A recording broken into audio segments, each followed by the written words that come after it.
2024년 3월 27일 수요일입니다. 오늘 본문 말씀은 마가복음 14장 53절에서 72절까지 말씀입니다. 53절부터 읽습니다.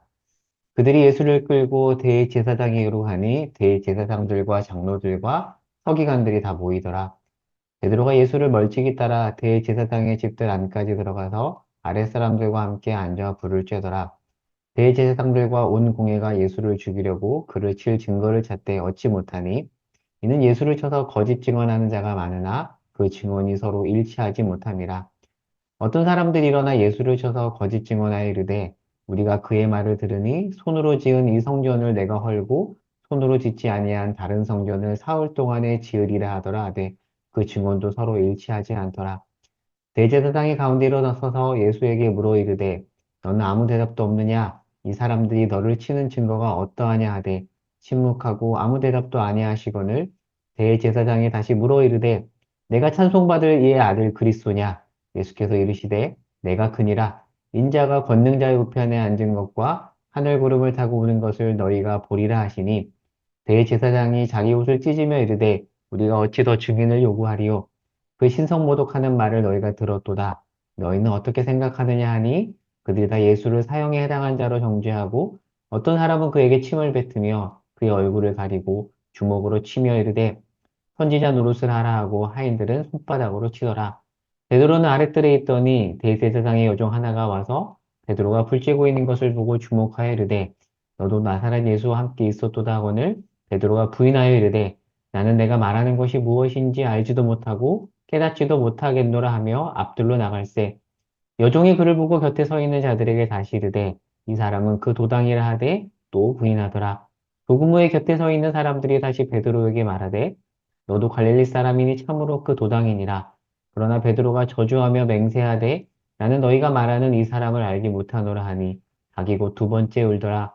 이에 베드로가 예수께서 자기에게 하신 말씀 곧 자기 두 번 울기 전에 내가 세 번 나를 부인하리라 하심이 기억되어 그 일을 생각하고 울었더라. 아멘. 네, 오늘은 고난주간 넷째 날입니다. 27일 수요일이죠. 자, 오늘 본문은 불법적 재판 현장을 보여주고 있습니다. 자, 어제 본문을 좀 복습하면서 사건을 한번 이어보도록 하겠습니다. 어제 살펴본 대로 예수님께서 잡히신 곳은 성전이 있는 곳이 아니라 성전 맞은편 감람산에 있는 겟세마네 동산이었습니다. 왜 여기서 잡혔죠? 밤에 성전이 아닌 사람들이 모이지 않는 곳, 거기서 이제 불법적으로 잡힌 거죠. 그러니까 이 종교 지도자들도 뭔가 캥기는 것이 있었던 것입니다. 자, 그리고 이제 사람들이, 자, 오늘 본문에 보면 53절을 볼까요? 자, 그들이 예수를 끌고 대제사장에게로 갑니다. 자, 이제 예수는 자, 불법적 현장에서 이제 끌려서 누구에게로 가냐면 대제사장에게로 끌려가고 있습니다. 자, 이렇게 이제 밤에 겟세마네 동산에서 예수를 붙잡으러 온 사람들에 의해서 사람들이 예수를 붙잡고 이제 대제사장의 집들 안으로 지금 가고 있습니다. 자, 지금 누가 이 사건의 불법적 사건의 중심에 있냐면 제사장도 아니고 대제사장이에요. 참 안타까운 현실인 거죠. 자, 대제사장은 누구인가? 마가복음은 이 대제사장의 이름을 기술하지 않습니다. 자, 그런데 병행 본문인 마태복음에 보면 그 대제사장의 이름을 가야바라고 하고요.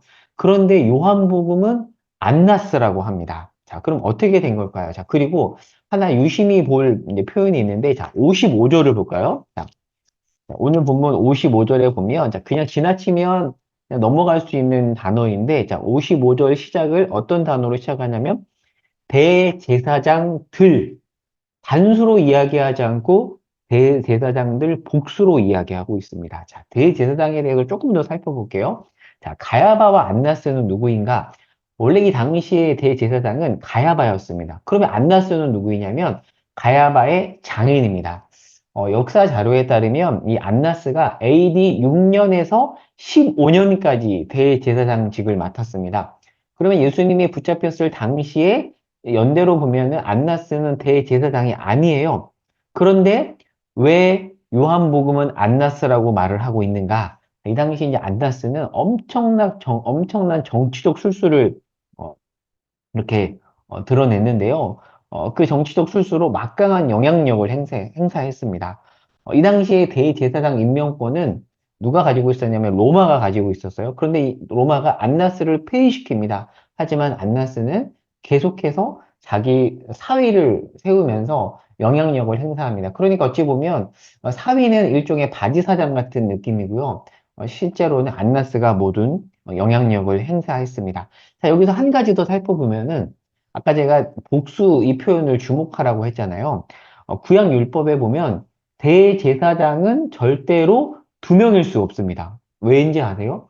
대제사장은 종신 세습직입니다. 그래서 레위기하고 구약율법에 보면 1대 대제사장이 누구죠? 바로 아론입니다. 아론이 죽어야지만이 아론의 아들 중에 한 명이 이어서 대제사장직을 수행할 수 있거든요. 그러니까 아론하고 아들이 같이 대제사장을 할 수가 없어요. 아론이 죽고 누가 되죠? 첫째, 둘째인 나답과 아비후는 사건에 의해서 죽고 나서 나중에 엘르아살이 대제사장직에 오르잖아요.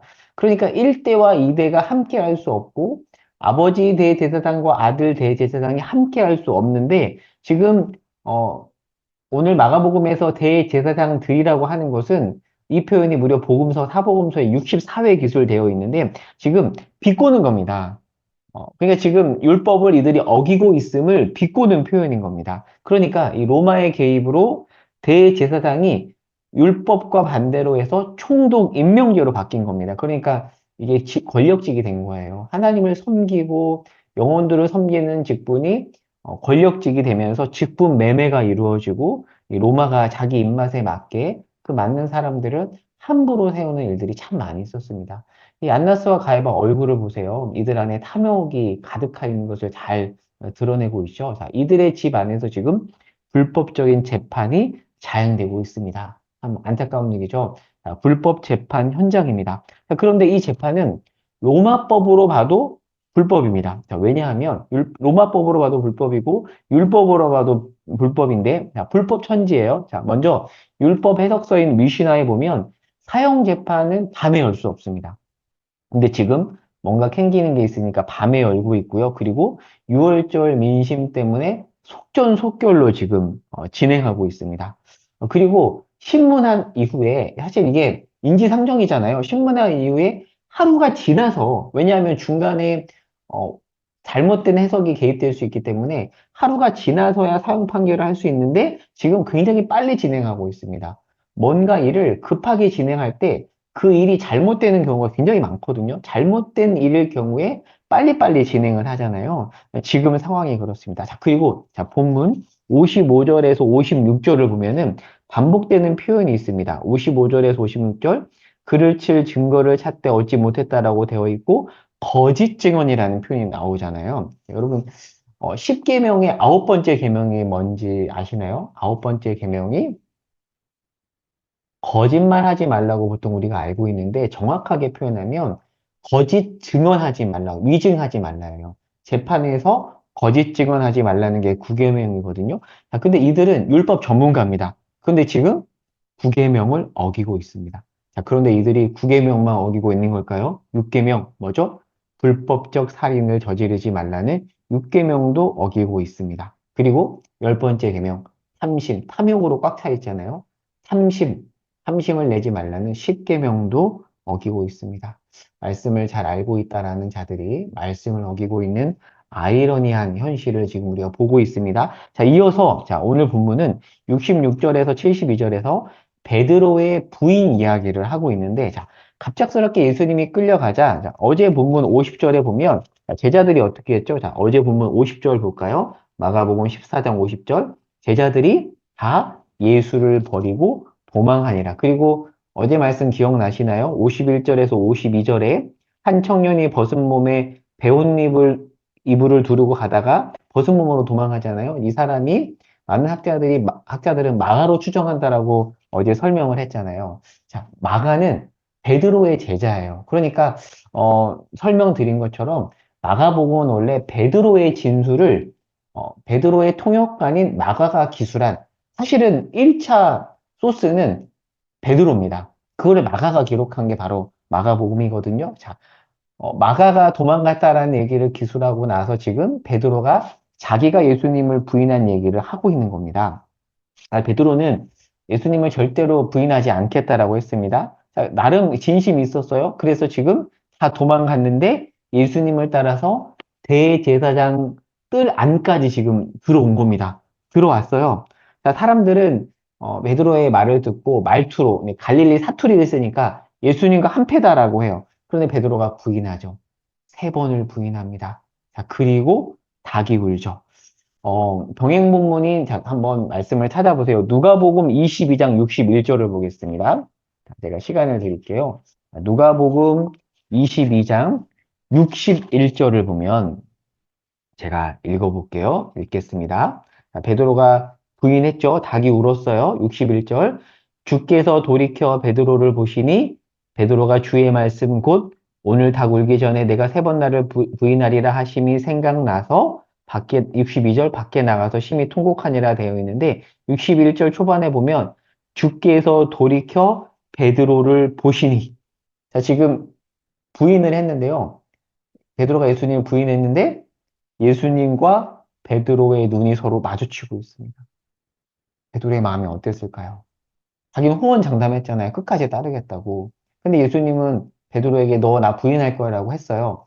안 할 줄 알았는데 부인해버렸잖아요. 그 순간 예수님과 베드로의 눈이 마주칩니다. 그리고 베드로가 심히 통곡을 하죠. 아, 내가 이거밖에 안 되는구나. 그런데 그 마주쳤을 때 예수님의 눈빛이 어땠을까요? 아이고, 쯧쯧 그러지 않았을 것입니다. 그래, 너의 연약함을 보았지? 그러나 괜찮아. 너는 변화될 거야. 이런 눈빛으로 예수님이 바라봤을 거예요. 그런 어떤 메시지가 예수님의 눈빛 안에 있었을 거라는 거죠. 그거를 보고 베드로가 지금 자책을 하는 겁니다. 그런데 베드로는 나중에 돌이키죠. 돌이킵니다. 이게 중요해요. 잘못할 수 있습니다. 그런데 베드로는 가룟 유다와 달리 돌이키고요. 후에 형제를 굳게 하고 예루살렘 교회의 지도자가 되죠. 자, 오늘 본문을 정리해 보겠습니다. 자, 오늘 본문을 보면 너무 암울합니다. 죄 없으신 예수님이 온갖 불법 속에서 지금 죽음의 길로 가고 있어요. 그리고 가장 가까운 베드로가 배신을 하고 있습니다. 불법, 가까운 사람의 배신. 만약에 내가 당사자라면 너무 힘들었을 것 같아요. 너무 처참하죠. 그러나 예수님은 이 속에서, 이 암울한 상황에서 능동적으로, 수동적이지 않습니다. 능동적으로 십자가의 길을 가서 끝내는 하나님의 뜻을 이루시죠. 이 내용을 가지고 한번 적용해 보려고 해요. 사랑하는 여러분, 혹시 힘든 일을 겪고 계신가요? 아니면 억울한 일을 겪고 계신가요? 아니면 어떤 사람 때문에 지금 마음이 너무 힘드신가요? 그리고 불법을 자행하는 자에 의해서 내가 휘둘리는 것처럼 느껴지는 사람이 혹시나 있으실지 모르겠습니다. 그런 분이 계시다면 이 시간 이 말씀으로 권면을 드립니다. 우리가 믿고 따르는 하나님은 어떤 분이신가? 예수님은 어떤 분이신가? 이 모든 일을 이미 겪으신 분이시고요. 그리고 악을 선으로 바꾸시고 협력하여 선을 이루시는 분이십니다. 불법 현장 속에서도 끝끝내 십자가의 방법으로 승리하시는 분이시죠. 이 시간 그 주 앞에 나가서 주 앞에 모든 답답함과 어려움을 토로하시기 바랍니다. 주님은 우리를 외면하지 않으시고요. 우리의 모든 상황을 다 아십니다. 왜요? 겪으셨잖아요. 그래서 이 시간 우리의 눈을 들어서 우리의 시선을 그 주님께 모든 것을 겪으시며 합력하여 선을 이루시는 그 주님께 고정할 수 있기를 바랍니다. 오늘 고난주간 넷째 날입니다. 그분 앞에 모든 걸 토로하며 기도하면서 참된 위로와 힘을 얻으실 수 있기를 바랍니다. 사랑합니다. 축복합니다. 오늘 기도 제목입니다. 고난주간 넷째 날, 합력하여 선을 이루시는 주님께 시선을 고정하게 하소서, 그리고 그 밖에 개인 기도 제목을 가지고 주 앞에 나가겠습니다. 제가 기도하고 각자 개인 기도하는 시간 갖겠습니다. 하나님, 불법 현장 속에서 억울하게 죄 없으신 주께서 잡혀가십니다. 주님, 그 상황이 너무 답답하고 화가 납니다. 하지만 주님은 그 속에서 끝끝내 십자가의 방법으로 주님의 뜻을 이루셨습니다. 하나님, 우리도 때로는 주께서 겪으셨던 그러한 비슷한 일들을 겪을 때가 얼마나 많이 있는지 모르겠습니다. 하나님, 그래서 때로는 답답하고 속상할 때가 많이 있습니다. 그러나 주님, 이 시간 이 모든 일을 겪으셨고, 그래서 누구보다도 잘 아시는 주님께 우리의 시선을 고정하며 마음을 토로하며 나아갑니다. 이 시간 주 앞에 토로하며 기도하는 영혼들에게 주님의 참된 위로와 평안을 허락하여 주시옵소서. 예수님의 이름으로 기도합니다. 아멘. 각자 개인 기도하는 시간 갖겠습니다.